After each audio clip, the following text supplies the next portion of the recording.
everybody asks me, what Asian I am because of my eyes, they're squinty. So, but I have a new hairdo.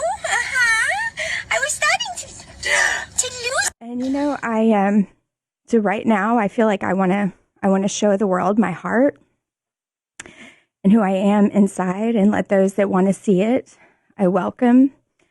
But if you don't, that's okay.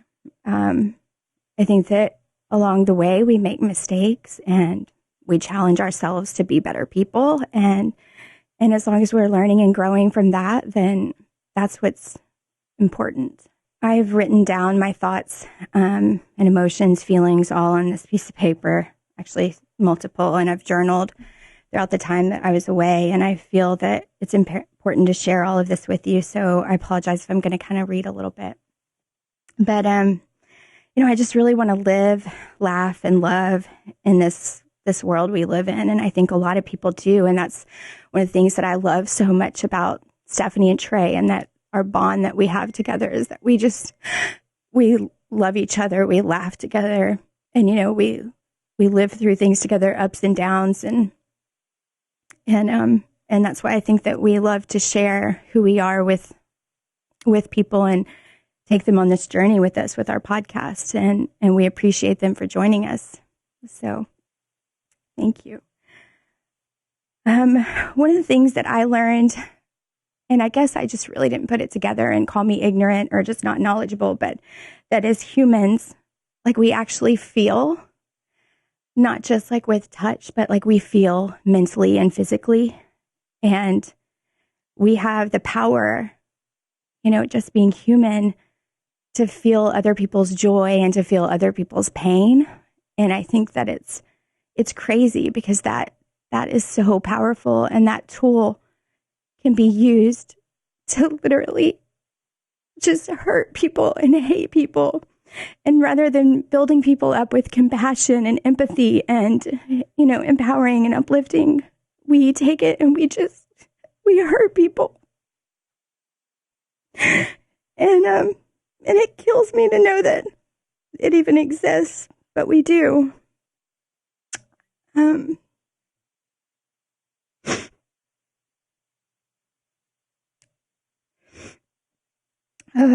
Sorry. So I learned this on the journey, but then it's like that power you also give to other people. And that's one of the things that I did.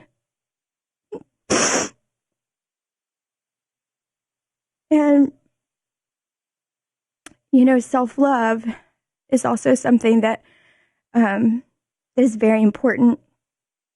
And I was lacking that for myself. And one of the things that I realized when all of this happened is that I've always had a shell. I've always been somebody that, you know, I had insecurities when I was a little girl. And so by feeling loved and accepted, I would make people laugh. And that's what I've done all my life.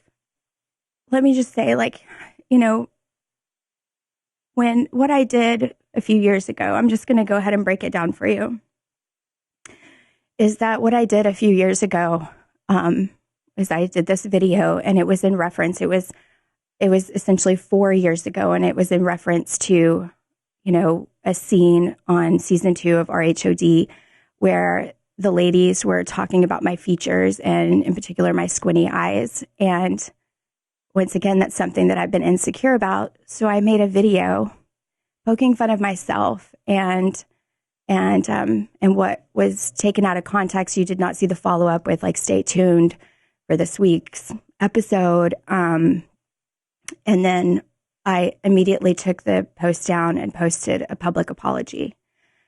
Someone maliciously recorded it off of a device and saved it for this many years. And I think, you know, I don't understand why, but I think when it came down to it and it resurfaced, you know, I made a poor decision of being angry and trying to defend in the moment what was wrong and insensitive. And once again, I'm sorry. I'm not going to lie that I am actually very aware that, that this conveniently resurfaced as a deflection, and that's fine.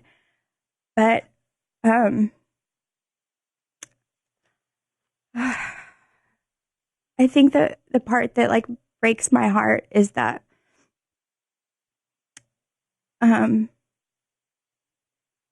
being a part of this Real Housewives journey, I felt like, there's been a group of women that we do this together. We honor each other.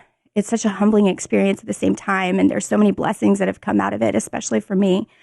But at the same time, like, you have this level of respect and you want to protect each other. And especially for the things that we choose not to put on display or in the public eye. And I think that, knowing that these women should know my heart and who I am, I just felt like blindsided and gutted by one of another individual that I took that journey with. And I don't know, it just felt almost like this takedown thing.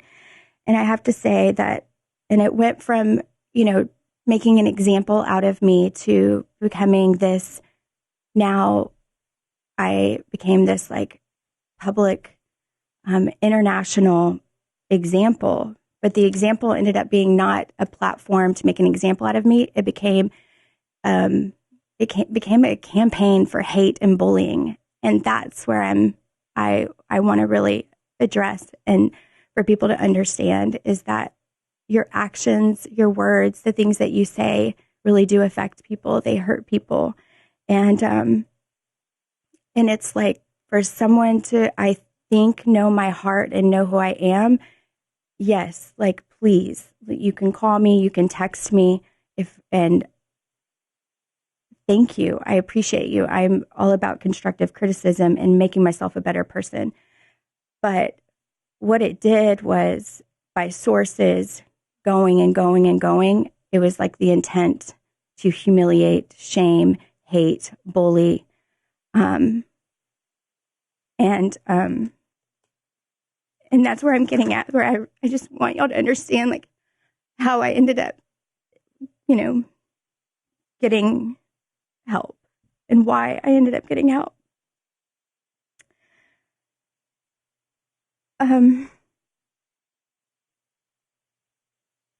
I think I felt so much shame.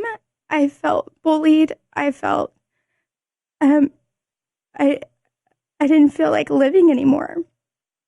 And it was constant. It was constant. Every time I turned around, there was something else. And, so I'm just going to read this because it's hard for me to talk about, but I went into this deep, dark depression. I couldn't eat, sleep. I wasn't taking care of myself, my family, or my responsibilities. Every time I would see something negative, I would start throwing up. I didn't feel like life was worth living. And I went to Brian and I told him I needed help. I felt like everything was closing in on me and I was having panic attacks. And I just told him I need help, and our children are seeing me like this. And this is where my journey began. And I have to say that this journey was life-changing. I need to see everything very clear. I do have my smile back. And I want you to know that I love all of you. I love life. I can't wait to wake up and nurture my family, and most importantly, myself. I have peace in my heart, knowing God is always with me. He knows my intentions and my heart. I want to live honestly with kindness and appreciation for all mankind. Nobody is perfect, and I needed to know I accept and love myself. If I make others laugh, that's just a bonus. I define myself, not what others think or say about me. And as humans know that we all have a choice to love and be kind, and we all make mistakes. Have empathy, because it goes a long way. In the end, if we open our hearts and truly let your heart guide you, it will help us all be and live happier and healthier. And I just want to say, people, stand up and do what's right in your heart. Say no to bullying, hate. And there's a better way to handle things. And I am a living example of that. And for me to be a grown-ass woman and this affects me in such a way, can you imagine our young, our youth? It's horrible. And for me to be in that state it's just unacceptable. And it's unacceptable for just mankind. But I just want to say that I love you all. And I just want to, if anything, I just want to be an example to uplift and empower and support and encourage people. And I want to thank you all for believing in me. And I want to thank Trey and Stephanie for loving me and supporting me, and our network and my family and friends. And you all know who you are. And my husband, I can't imagine what he felt in my children seeing me like this. And I just want to thank him. And yeah. But yeah, thank you for listening, and I love you all.